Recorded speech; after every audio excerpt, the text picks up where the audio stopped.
Assalamualaikum warahmatullahi wabarakatuh. Rahayu Sagung Dumadi. Cerita Gajah Mada bagian ke-33. Ketika hari memanjat makin siang, orang yang datang ke rumah Kayun makin banyak. Semua yang hadir merasakan kentalnya kesedihan yang sama. Mereka juga menikmati suguhan amarah yang sama. Meskipun demikian, mereka masih mampu menahan diri. Dengan kepala dingin, mereka mempersiapkan upacara kematian sesuai dengan keyakinan yang dianut Kayun dan segenap keluarganya. Berita duka yang menimpa Kayun dan keluarganya itu menyebar melalui kedok tular. Pintu-pintu yang semula tertutup rapat terbuka. Penghuninya harus pergi melayat ke rumah Kayun. Yang datang makin lama makin banyak. Ketika akhirnya hari benar-benar memanjat ke arah siang hari, upacara persiapan pembakaran layon telah siap. Seorang pemuka agama segera memberi perintah untuk memulai pembakaran layon, diiringi dengan bau wangi dupa yang mengepul dan doa yang dilantunkan oleh semua yang hadir. Maka api pun dinyalakan dengan asap membumbung menjamah langit. Kuku sing dupa kemelun membawa tembang nestapa. Tak seorang pun yang mungkin menyadari membumbungnya asap yang mengepul itu sekaligus sebagai ungkapan perasaan siapapun terhadap sepak terjang para petualang kaki tangan Rakuti yang telah menjarah kota raja. Keadaan itu sampai pula ke telinga Rakuti. Rawedeng menyampaikan kepada Rakuti setelah seorang telik sandi melapor apa yang terjadi. Sebagaimana yang dipaparkan telik sandi yang mengamati perkembangan di rumah Kayun, terlihat dengan sangat jelas kesamaan perasaan semua yang hadir, kebencian yang sangat kepada Rakuti yang dianggap sebagai biang bencana. Seperti itu, bertanya Rakuti. Wedeng mengangguk. Ya, itulah yang terjadi, jawab Wedeng. Pada saat Rakuti merasa membutuhkan dukungan dari segenap lapisan masyarakat, maka berita berkumpulnya orang dalam jumlah cukup banyak di rumah Kayun dengan warna perasaan serta sikap yang jelas menganggap dirinya sebagai penyebab bencana yang terjadi, membuat Rakuti merasa sangat risih. Sebenarnya apa yang terjadi pada keluarga itu? Desak Rakuti. Wedeng menghela nafas. Seorang suami bernama Kayun, adik dan istrinya semalam menjadi korban pemerkosaan. Ayahnya tidak mampu menerima kenyataan yang mungkin sangat pahit itu, akhirnya mati.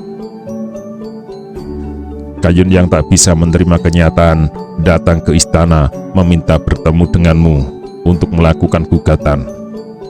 Kenapa tidak dipertemukan denganku? Desak Rakuti kesal. Bangsa membunuhnya dengan anak panah, jawab Wedeng. Rakuti mengatupkan gigi. Rakuti telah memberikan perintah, tetapi Rapangsa menerjemahkan perintah itu dengan cara yang lain. Perbuatan bangsa itu bahkan menyulitkannya. Kenapa bangsa melakukan itu? Rakuti kecewa sekali. Pintu terbuka, Ratanca masuk dengan tatapan mata tajam. Karena Rapangsa pelaku pemerkosaan keji itu. Menyusul kematian Kayun, istri dan adiknya menyempurnakan tembang kematian itu dengan bunuh diri menggunakan patrem. Sebuah keluarga telah tumpas. Rakuti hanya bisa menghela nafas panjang. Rakuti tahu Rapangsa memang punya kegemaran khusus dalam olah bercinta. Bahkan ada kalanya Rapangsa bertindak berlebihan dan melampaui batas. Untuk urusan yang berhubungan dengan perempuan, di mana-mana Rapangsa meninggalkan jejak-jejak bermasalah. Selama itu Rakuti membiarkan karena toh pada kenyataannya Rakuti memiliki kegemaran yang sama.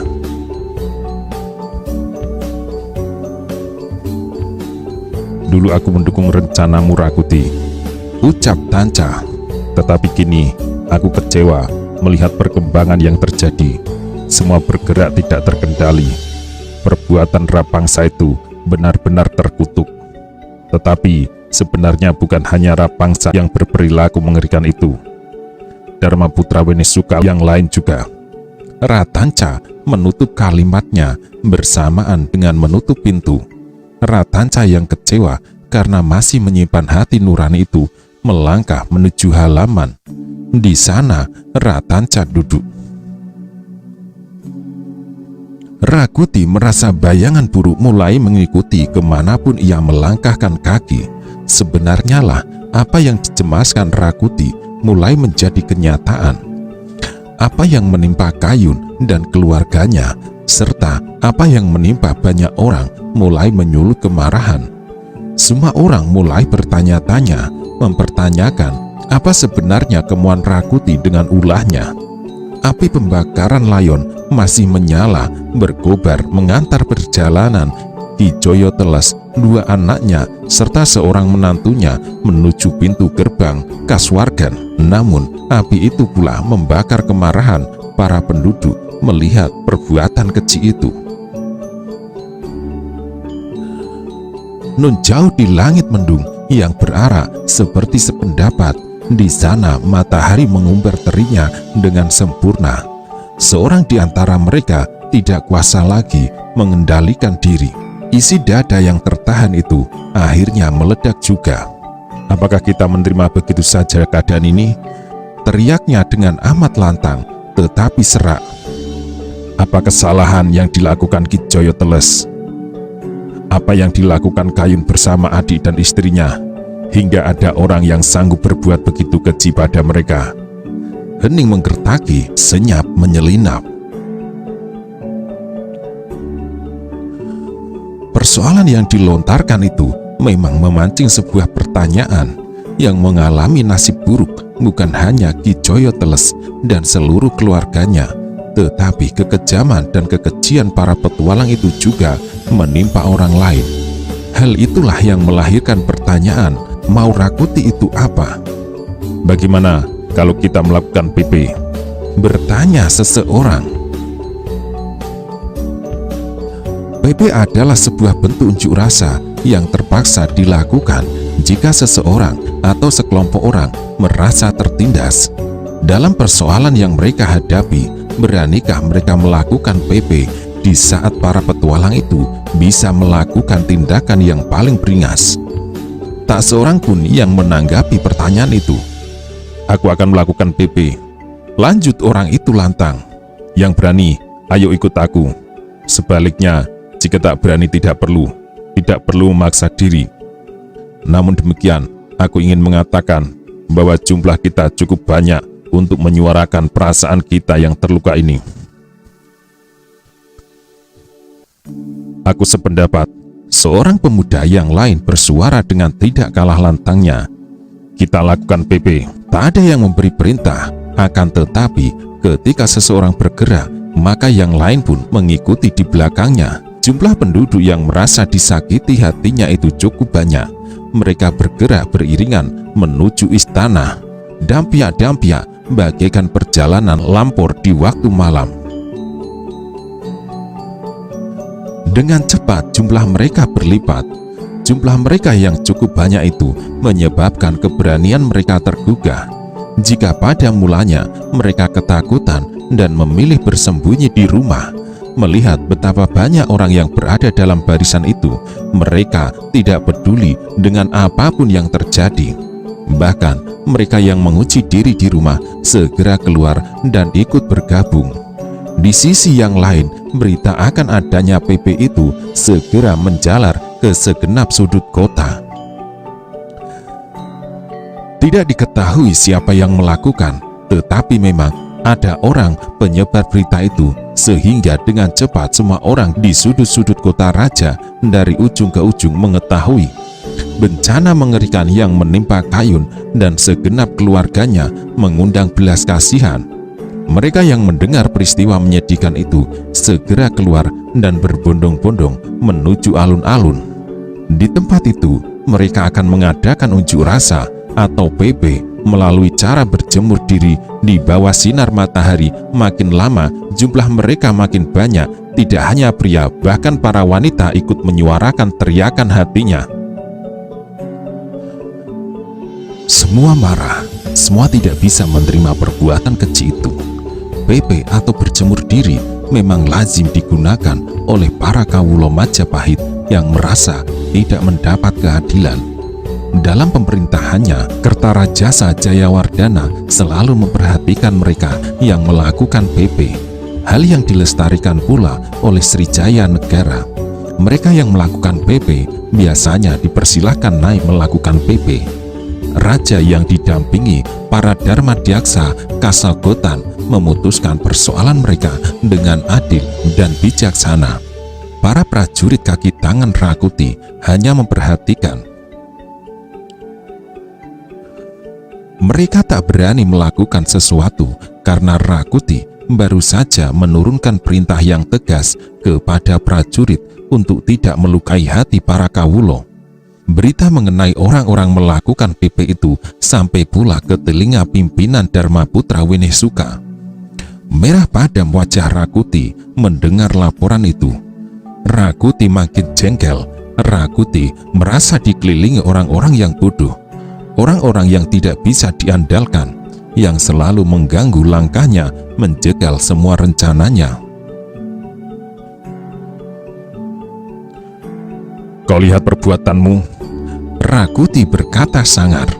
Rabangsa hanya bisa memamerkan wajah tolol. Rakuti berjalan mondar-mandir. Rabangsa menunduk, merasa jengkel kepada Ratanca yang dianggapnya tumbak cucuan, mengobrol cerita yang menyebabkan Rakuti amat marah kepadanya. Ternyata aku dikelilingi orang-orang yang tak bisa menggunakan otak untuk berpikir dan mengendalikan diri.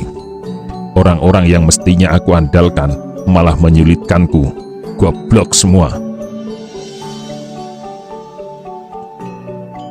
Bagi Rakuti, orang-orang yang melakukan PP itu, apalagi jumlah mereka sangat banyak, sudah bisa dijadikan tolak ukur kesulitan macam apa yang akan dihadapinya dalam menyelenggarakan pemerintahan.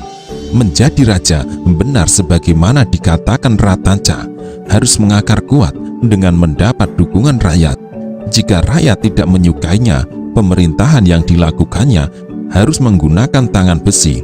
Rakuti membayangkan perintahnya tidak akan langgeng jika menggunakan cara tangan besi.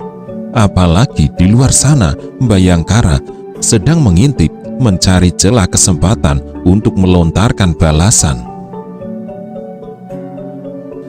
Sebaliknya, bagi Rabangsa, untuk mengusir orang yang melakukan PP itu sangat mudah. Apalah sulitnya mengusir mereka. Rakuti tinggal menjatuhkan perintah, atau kalau dirinya ditunjuk untuk mengusir mereka. Bangsa membayangkan akan menggerakkan prajurit untuk menghardik seperti menghardik anjing. Cukup membentak atau mengancam dengan busur terentang dan pedang telanjang. Orang-orang yang melakukan PP itu tentu akan lari terkencing-kencing, tunggang langgang. Rakuti berjalan mondar-mandir.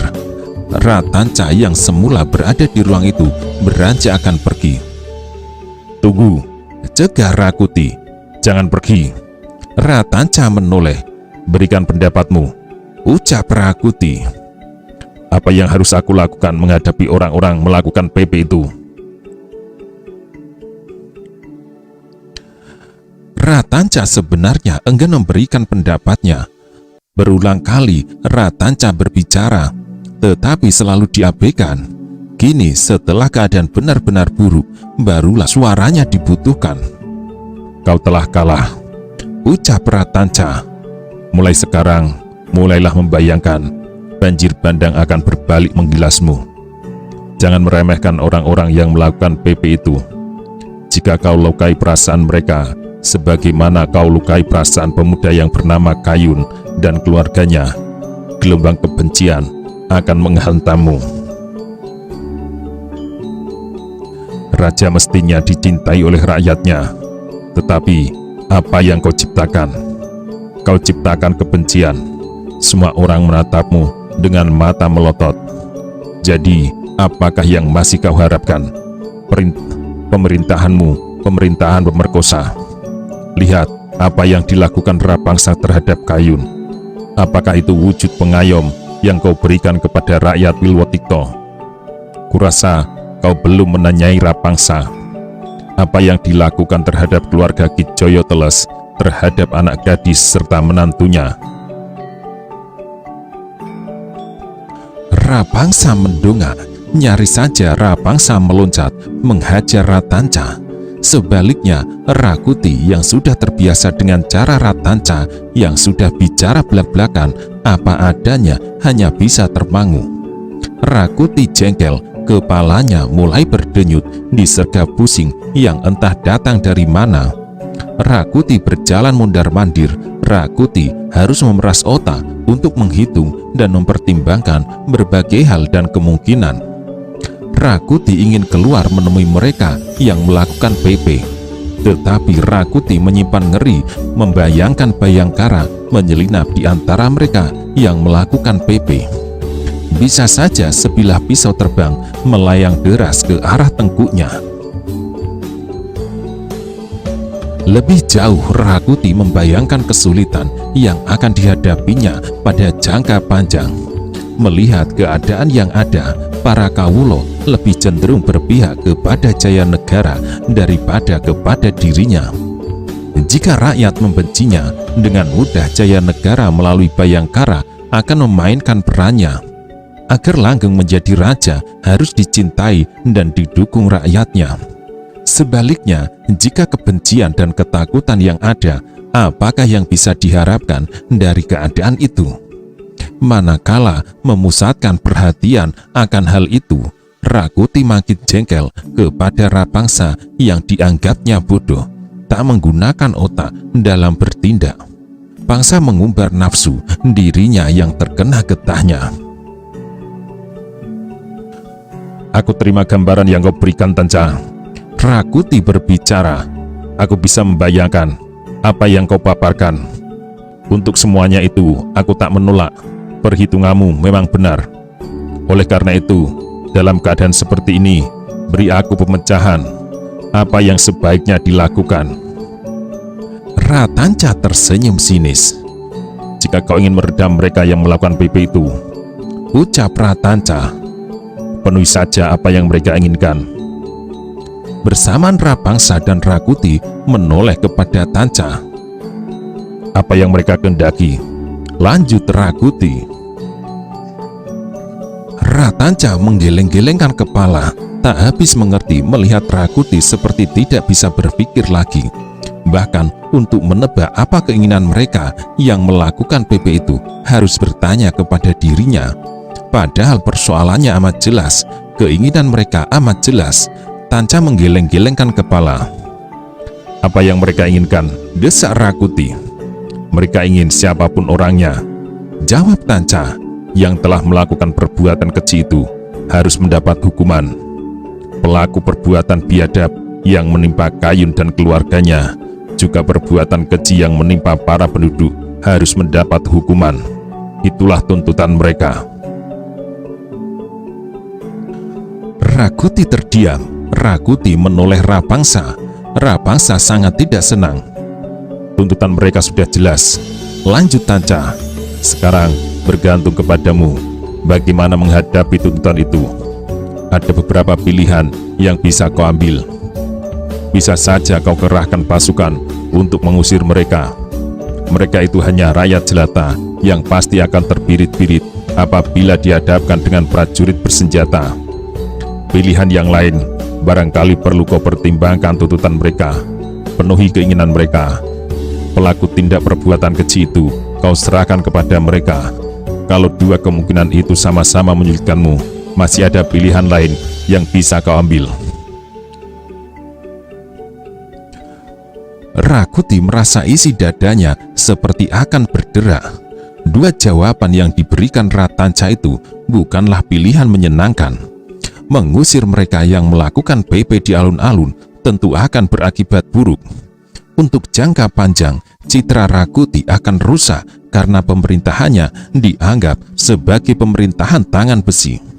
Dengan sendirinya dukungan tidak akan diperoleh dari rakyat yang membencinya. Di sela-sela kebencian itu, berbagai macam bahaya bisa menyelinap, mengintai keselamatannya. Sebaliknya, apabila tuntutan mereka yang melakukan PP itu dipenuhi, Rakuti akan berhadapan dengan pendukungnya sendiri. Mereka yang melakukan penjarahan dan pemerkosaan tentu tidak bersedia dijadikan tumbal untuk memuluskan perjalanannya. Dua-duanya sama-sama pilihan yang tidak menyenangkan, tetapi Rakuti tidak punya pilihan lain. Rakuti harus mengambil salah satu dari dua pilihan yang sama-sama tidak menyenangkan itu. Rakuti memandang Rapangsa. Tatapan mata yang diberikan Rakuti benar-benar menyiratkan kekecewaan hatinya. Kecewa karena Rapangsa berbuat sangat bodoh, berbuat sesuatu tanpa memikirkan akibatnya. Akibat ketololan itu, Rakuti merasa harus disudutkan di simpang pilihan yang sama-sama tidak menyenangkan. Rakuti berjalan mondar-mandir, Pangsa gelisah. Untuk beberapa saat lamanya, suasana menjadi senyap. Semua menunggu keputusan macam apa yang akan diambil Rakuti. Rakuti berbalik, matanya melotot tertuju Pangsa. "Kau yang berbuat, kau yang harus menyelesaikan," ucap Rakuti tertuju kepada Rapangsa. "Aku seorang raja, tak pantas seorang raja harus turun menemui mereka yang melakukan PP. Usir mereka." Rapangsa yang menuduh itu mendongak. Tanca kaget. "Gila," desis Ratanca. "Kau jatuhkan perintah macam itu?" Wajah Rakuti membeku. "Ya," jawab Rakuti tegas. "Sudah kau pertimbangkan keputusanmu?" desak Tanca. "Sudah kau perhitungkan akibat macam apa yang akan terjadi jika kau lakukan itu? Pertimbangkan sekali lagi sebelum kau menjatuhkan perintah." Rakuti meradang, ketidaksenangannya membuncah, menggelegak. "Jadi, aku harus melakukan apa?" teriak Rakuti dengan suara serak bergetar. "Aku harus menyerahkan Pangsa kepada mereka yang berjemur diri itu? Jika aku penuhi keinginan mereka, artinya bukan hanya Rapangsa yang harus kuserahkan, tetapi separuh dari jumlah prajurit yang mendukungku. Aku hanya memiliki dua pilihan. Aku tak senang dengan pilihan yang kedua, maka pilihan pertama yang terpaksa aku ambil.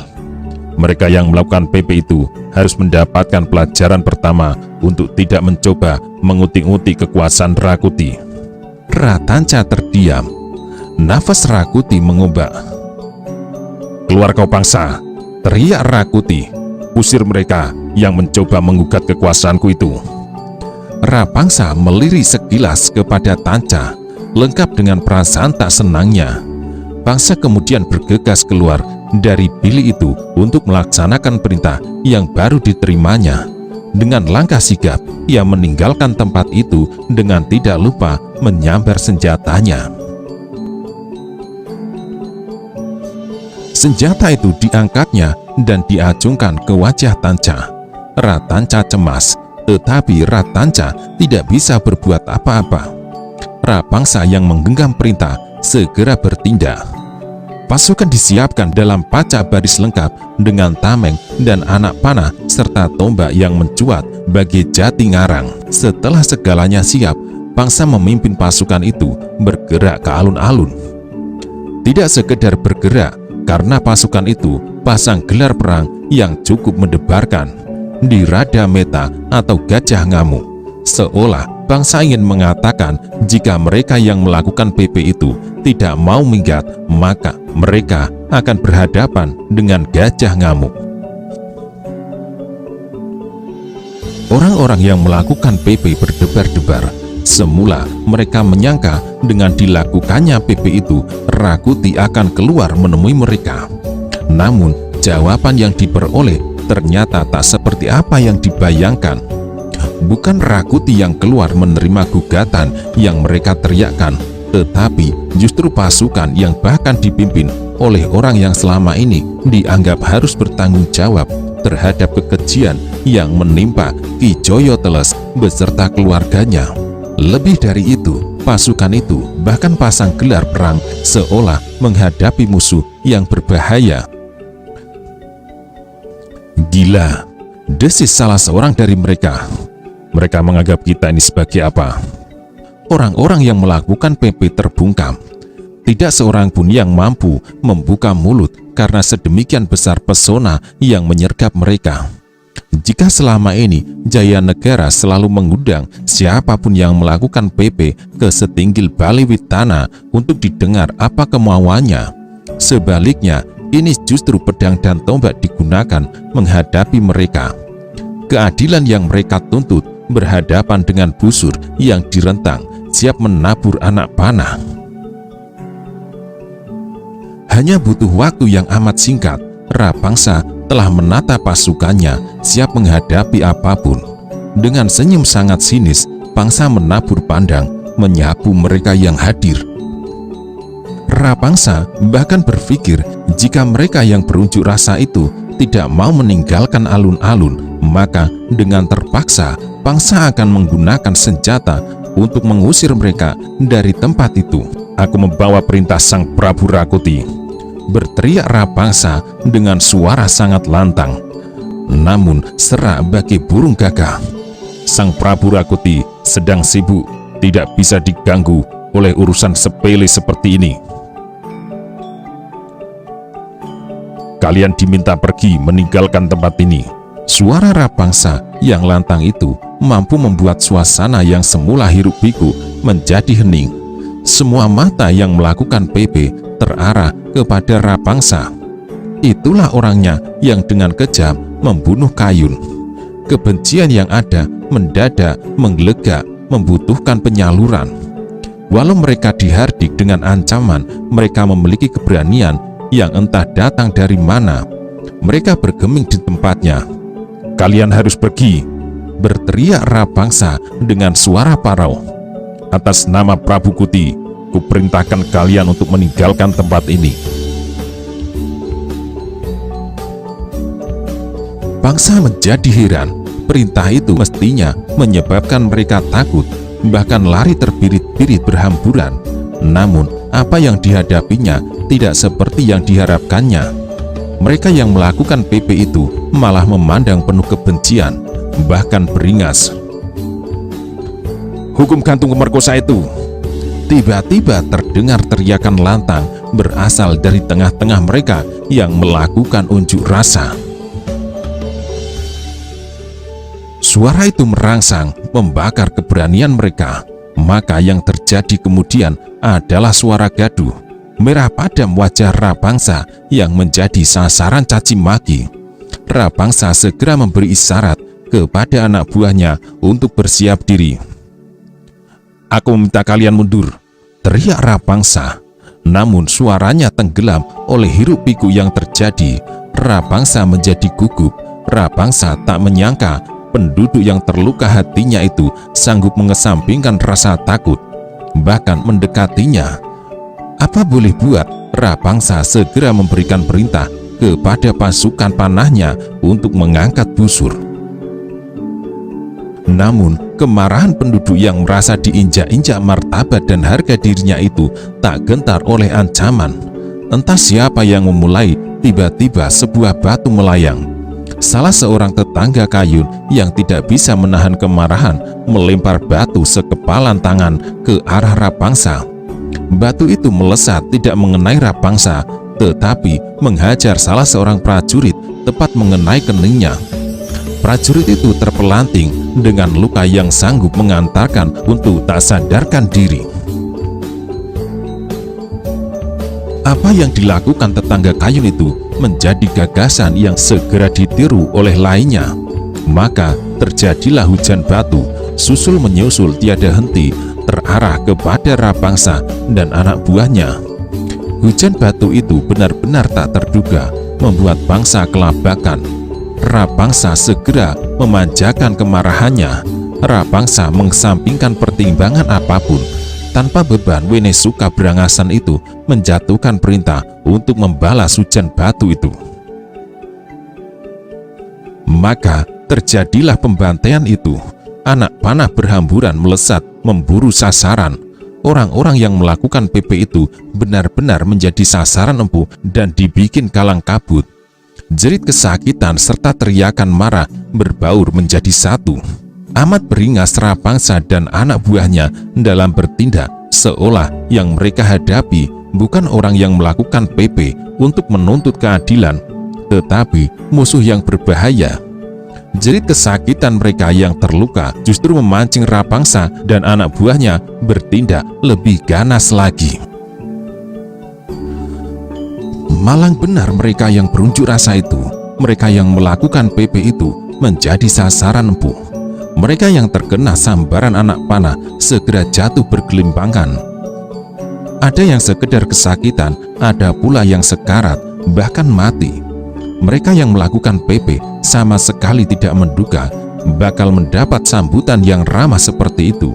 Beberapa di antaranya lari berhamburan berusaha menyelamatkan diri. Malang bagi yang jatuh karena akan diinjak-injak yang lain. "Bunuh mereka semua!" berteriak Rapangsa. Hujan anak panah makin berhamburan, bahkan mereka yang lari dikejar.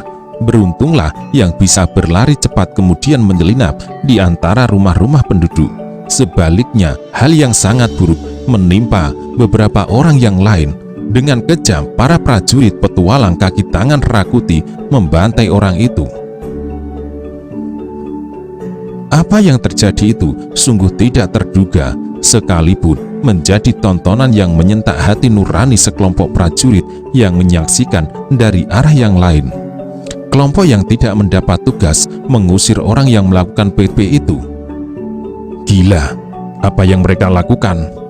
Para prajurit yang berasal dari Kesatuan Jalayuda yang telah kehilangan pimpinan itu memandang pongah tingkah Rapangsa dengan alis mencuat.